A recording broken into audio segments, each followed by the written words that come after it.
Matthew Henry once said, "None so deaf as those that will not hear, and none so blind as those that will not see."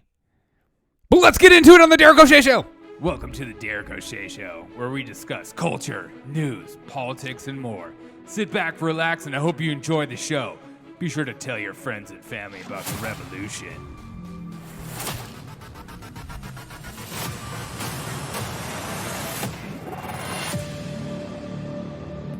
What's up, everyone? Welcome to the Derek O'Shea Show. Thank you guys so much for taking time out of your day to hang out with me. It means so much to me, and I just got some important news to you. I'm going to be revamping this entire show. I'm going to be doing more live shows on YouTube because I enjoy interacting with you guys more often, so look out for that. Be sure to subscribe to me on YouTube whenever you can, and maybe one day I'll be off YouTube and I'll have to go back on Rumble. But that being said, let's get into the news. I don't know about you, but sometimes for me, be sure to share this on all social media platforms. It's the only way we grow, and I'd greatly appreciate it if you took time in your day to say, you know what, this guy, I appreciate his work and I need to share it, because sharing is caring. But I don't know about you, but sometimes I have to check myself, to be honest, and double check to make sure I don't also have like a tribal mindset of us versus them, or like if my party or my candidate who I just love and adore, if they do something wrong, I need to be able to call them out. I need to be okay with calling out my own people or my tribe or my association to my political associations or my political leanings and stuff like that. We need to be able to call these people out when we disagree with their action and be okay with that, and not just immediately jump down,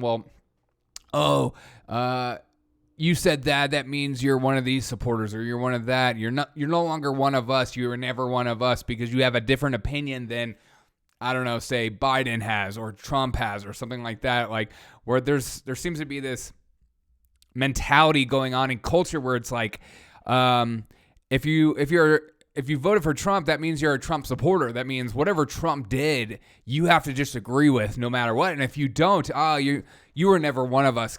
You're casted aside. You're out of the group. And the same thing with like Biden. It's like, if you voted for Biden, you're all of a sudden a part of this group, and you're like, you're one of them. You're not us. We need to keep you away. You can't call logical fallacy. You can't call logical things that you seem as illogical out. You can't say, I don't agree with that. And it seems to be this like constant push-pull with a lot of these groups, a lot of these people, and I try to cut through the middle.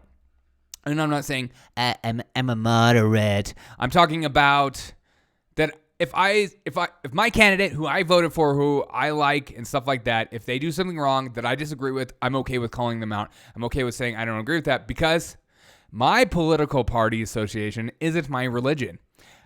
I don't look at them as holier than thou. I don't look at them as infallible. I don't look at them as kings and queens who deserve our praise no matter what. I think that's a silly way to go about life, especially with politicians. They're going to screw up. They're going to say stupid stuff. They're going to do all kinds of stuff like that. So it's best not to look at them as moral standards, pastoral people over our lives who can dictate and help us become good people. We need to look to other things, not political figures. That's why this like weird tribalistic religious sentiment that goes on in politics kind of drives me nuts. It's kind of weird to me. It weirds me out. It's like sometimes when I'm in a room full of like Trump supporters, I just want to disagree and have like a different argument and maybe have a different opinion. And if I'm in a room full of liberals, I want to do the complete opposite.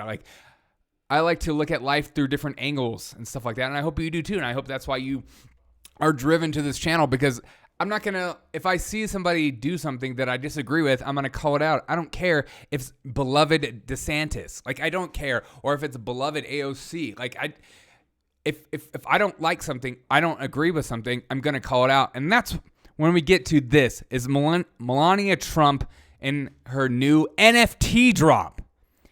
See, Melania Trump honestly did not get the credit she deserved as a first lady. It made no sense to me. She's one of the first people to talk about the opioid drug overdose epidemic as far as first lady goes. That is a huge problem in our society. A huge, huge problem is addiction and a lot of homelessness, where we just call these people are just homeless. They're also addicted to drugs and they're doing drugs in open air. They're open air using, and people are just okay with it. You see it in the cities all day long. So her calling this stuff out was revolutionary and huge, and I cannot believe the media didn't encourage it more.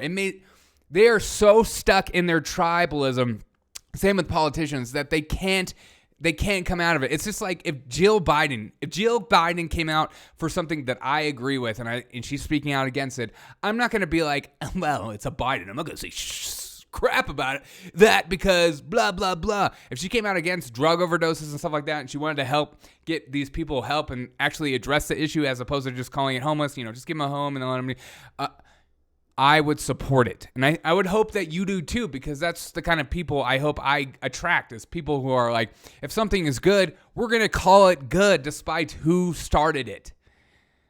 So Melania Trump started an NFT today. The first president or first lady, I don't know, politician that has started an NFT. This stuff is awesome. She's on the cutting edge when it comes to technology. And not only that, yes, it's kind of corny. It's just her eyes and stuff like that. But she's raising money for orphans. How is this not a celebrated media story everywhere? It's like if Michelle Obama gives a speech for $100,000, it's like, wow. But this is her raising money for orphans. It does say a portion. I don't know what that means. I will call that out. When I see like a portion is being given to blah, blah, blah, I'm like, what is this portion? Like, what portion? 50%, 80%, 100%, 99%, 99.9%? What is it? But she started an NFT. And it's right now it's at $185. And she said that she also wants to start like a social media company that centers around freedom of speech. And let's see, it's right here. She told conservative outlet Breitbart News, that her NFT endeavor since leaving the White House, I've envisioned creating a new platform where freedom of speech can flourish. Awesome. I want that so bad. I don't think literally all these new platforms, there's not enough buy-in and their platform isn't as good and stuff like that. It seems like almost impossible because the same conservatives that I see over and over and over again calling about censorship also just stay on the same freaking platform as opposed to like just a whole group of them making the switch together and getting off Twitter, getting off Facebook, getting off YouTube and stuff like that and only going on Rumble. But you don't see that because there's not enough buy-in. They themselves don't even buy into what they want. But it's awesome to see Melania Trump going about this and pushing NFTs and getting into that space, the cryptocurrency space and stuff like that, because these politicians, you cannot deny it anymore. This is the future. NFTs are the future. If you don't know what NFTs are, I strongly suggest you listen to podcasts about them, watch YouTube videos, and start to understand, because they are in a huge way the future of like ticket sales, like concert tickets, photography, videos, the way we buy things in general. They are the future in a major, major way. And so it's just so cool to see her doing stuff like this. And I start out with this quote at the beginning by Matthew Henry. As always with my news, I just don't want to just say the news and that's it. There's like an encouragement to you. There's an encouragement to me. How do we become better people through the news? And what's a theme that we could pull out from a story like this? And I think the theme is that Melania Trump has done some great things. She's done some really cool things, like stuff like this. This should be celebrated. This should be talked about on the news. Like, wow, a first lady, especially her age, going about and getting in the NFT, even knowing about the NFT realm. It's like my grandpa who has a bunch of Bitcoin and he's an early adopter. Like, that stuff blows my mind. When somebody like my age, I wasn't an early adopter when you would think I would be. Matthew Henry says, none so deaf as those that will not hear, none so blind as those that will not see. A lot of us walk around blind to good in this world because of maybe political factions, our tribalistic intentions, our way we go about life, and we are blind to the goodness of the world, the goodness that some of these actions have, the goodness that the media refuses to represent. Like when Trump did things that were really good, they found a way to either not say anything at all or come up with some BS story out of nowhere to make it look bad. And I get so sick. That's why you come to platforms like me. That's why you watch videos like me, because if I see something that is good, I'm going to call it good. I'm not going to just say, well, if Biden did it, I'm going to find a way to make it look like crap, or I'm going to find a way to find a negative aspect about it. And my encouragement to you is that Melania is a perfect example of when your tribalistic mindset overtakes good that could happen in the world. So this Christmas, today, this week, find a way to ask yourself, am I letting my tribalistic intentions, my tattoo I put on my face to let people know I'm a Trump supporter, I'm a Republican, I'm a conservative, I'm a liberal, I'm a socialist, I'm a communist, I'm a the list goes on. That you only see the good in those that represent you. And I want you to instead trying to find a way like myself to look at the world with open eyes. And if somebody from a different political faction or party or person that you used to not like or says terrible things, find a way to, if they do say something that you agree with, be okay with admitting it.